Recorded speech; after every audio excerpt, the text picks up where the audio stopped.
ओम नमो नारायण। मी आचार्य doctor Mohanpuri, भारतीय आयुर्वेद व अध्यात्म योगपीठ, मुक्काम जायगाव, तालुका सिन्नर, नाशिकवरून बोलतोय। ज्या काही आपल्या बहिणी लेडीज आहेत त्यांना एक नेहमी असा चिंतित करणारा रोग त्यांच्यामध्ये असतो, तो म्हणजे रक्तप्रदर। ह्या रक्तप्रदर मध्ये होतं काय की महिन्यामधनं किंवा 28 दिवसामध्ये तुम्हाला जर एक मासिक पाळी आली तर तुम्हाला काही वाटत नाही, परंतु एक 8 दिवसानंतर 15 दिवसानंतर असं जर ते अनियमित तुमच्या अंगावरून काही योनीच्या मार्गातनं जर तुम्हाला लाल, ब्राऊन, काळं, पांढरं असा काही पदार्थ जर लिक्विड तुमचा पाझरत असेल तर त्यामध्ये आपली जे स्त्री आहे ही फार चिंतित होऊन जाते। मला तुम्हाला व्हिडिओच्या माध्यमातून घरगुती तुम्ही उपचार काय करायचा ते मी तुम्हाला सांग। आता ह्यामध्ये जर समजा 3 दिवस 4 दिवस अंगावरून जाण्याच्या पेक्षाही जर तुमचा जास्त आणखी 1-2 दिवस जात असेल तरी हा प्रॉब्लेम आहे।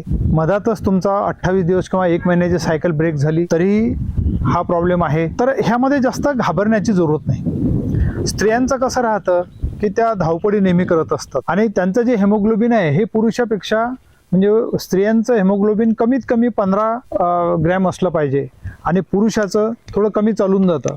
परंतु स्त्रियांमध्ये हे पाहण्यात आले की हेमोग्लोबिन कमी असल्यामुळे त्यांच्या शरीरामध्ये काही अशा हार्मोनल इफेक्ट होतात की त्यांच्या शरीरामध्ये त्या ग्रंथी स्त्रावत नाहीत पाहिजे तशा, आणि ते न स्त्रावल्यामुळं मग ही अनियमितता तयार होते, हे दूषितता तयार होतं आणि मग अशा पद्धतीचं जे आहे शरीरामधून जे आहे अनियमित स्त्राव सुरू होतो। तर घाबरण्याची त्याला काही जरूरत नाही आहे। आपण घरगुती उपाय मी त्यावर तुम्हाला सांगतो।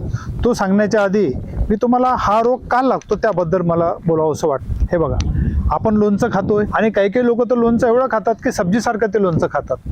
तर जास्त खारट पदार्थ खाणे, जास्त खूप तिखट पदार्थ खाणे आणि जे काही शिळं अन्न वगैरे राहते ते तुम्ही खाताय त्यापासून तुम्हाला काय मिळणार? शरीरामध्ये सप्तधातू तुमच्या मेंटेन होत नाहीत आणि पर्यायी मग तुम्हाला हा अनियमितता तुमच्या शरीरामध्ये होत आहे। असे पाहायला गेलेले आहे की काही स्त्रियांना ॲलोपॅथिक, आयुर्वेद सर्व ट्रीटमेंट देऊनही त्यांचा रोग हा नीट होत नाही।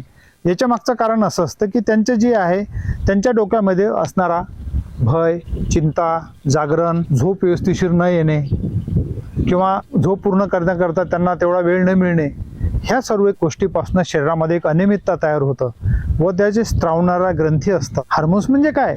स्त्रावणारा ग्रंथी। स्त्रावणारा जसं तोंडाला तुमच्या लाळ येतं तशा पद्धतीने स्त्राव तुमच्या शरीरामध्ये तसे एन्झाइम्स तयार करत नाही आणि पर्यायी तुमच्या शरीराचं पालन पोषण होत नाही, गर्भपिशवीचं पालन होत नाही, पालन पोषण होत नाही आणि अशा पद्धतीचे रोग लागतात। तर अशा रोगांसाठी तुम्ही घरगुती सर्वात पहिले असं जर काही असेल तर तुम्ही त्याचा उपयोग करायचा, कुठलाही असो, लाल प्रदस्ताव असो, सफेद प्रदस्ताव असो। त्यासाठी तुम्ही काय करायचं, उमराचं झाड असतं, प्रत्येकाच्या गावामध्ये उमराचं झाड असतंय। 2 उंबर घ्यायचे, कच्चे, पिकलेले घ्यायचे नाही, कच्चे 2 उंबर, ते 2 उंबर स्वच्छ पाण्याने धुवून काढायचे, मिक्सरमध्ये टाकायचे। 1 कप त्याच्यामध्ये तुम्ही दूध टाका आणि खडी साखर 2 चम्मच टाका त्यामध्ये आणि मिक्सर चालू द्या आणि त्याचा गाळून पुळून तो जो ज्यूस आहे तो तुम्ही सकाळी आणि संध्याकाळी 1-1 कप घ्या। किती दिवस? फक्त 7। हा सांगितलेला मी तुम्हाला जो घरगुती नुस्खा आहे ह्याचा उपयोग करत असताना हे 15 दिवस सकाळी आणि संध्याकाळी तुम्ही 4 खजूर खायच्या, त्यावर तुम्ही गुड खाऊ शकता सकाळ संध्याकाळ कंटिन्यू। म्हणजे तुमच्या शरीरामध्ये जर लोह कमी असेल तर ते खजूर आणि गुडाने तुमचं लोह जे ते वाढून दिवस। आणि त्रिफला नावाचे एक पावडर सर्वांनाच माहिती आहे, आपण पोट साफसाठी त्याला वापरतो। तर 2 ग्लास पाणी घ्यायचं, 1 चम्मच त्रिफला टाकायचा, चायसारखं त्याला उकळू द्यायचं आणि कपड्याने गाळायचं आणि कपड्याने गाळल्यानंतर कोमट असताना योनीचा वॉश करायचा आणि नंतर कपास घ्यायचा किंवा स्वच्छ कॉटनचा कपडा घ्यायचा, एक साधारणतः अशा बोटा एवढा 3 इंच पिचू तयार करायचा, एक वात ज्याला म्हणतो आपण तसा तयार करायचा, मधामध्ये डुबवायचा आणि योनीमध्ये साधारणतः 2-2.5 इंच योनीमध्ये इन्सर्ट करून द्यायचा, दिवसभर तसाच राहील। हे बघा, तुम्ही हा कमीत कमी 8 दिवसाचा जरी प्रयोग केला, 7-8 दिवसाचा जर प्रयोग केला तर तुमचे सर्व योनी दोष निघून जायला पाहिजे। आणि जर समजा 7 दिवसानंतर हे नाही झालं तुमचं तर मग आणखी दुसरा एक प्रयोग करायचा, पुनर्नवा, जे आपण आपलं हे जे आहे हाड, आपण काय म्हणतो त्याला, दुर्वा, जे गणेशजीच्या आपण गणेशजीला वाहतो दुर्वा, तो दुर्वा साधारणतः एक 50 ग्रॅम घ्यायचा,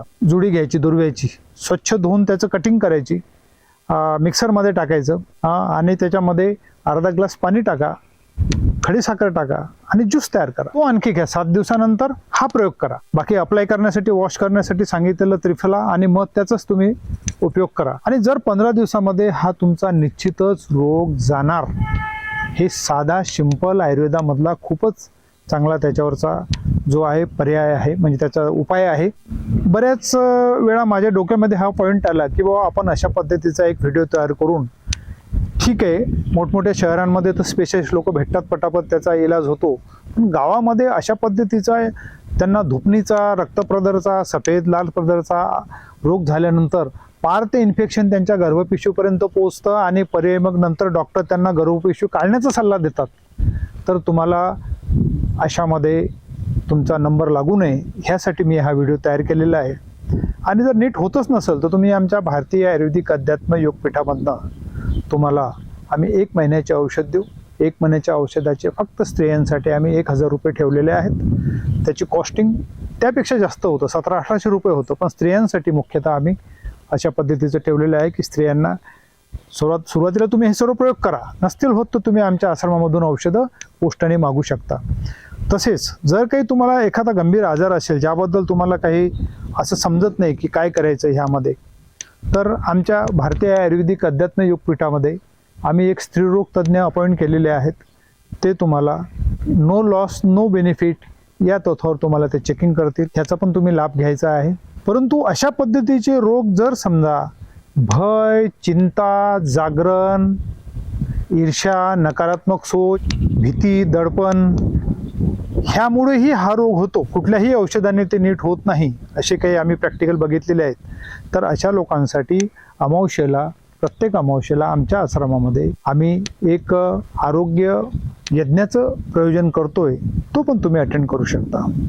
तर ह्या सर्व गोष्टींचा तुम्ही जो आहे तो फायदा घ्यावा. ओम नमो नारायण.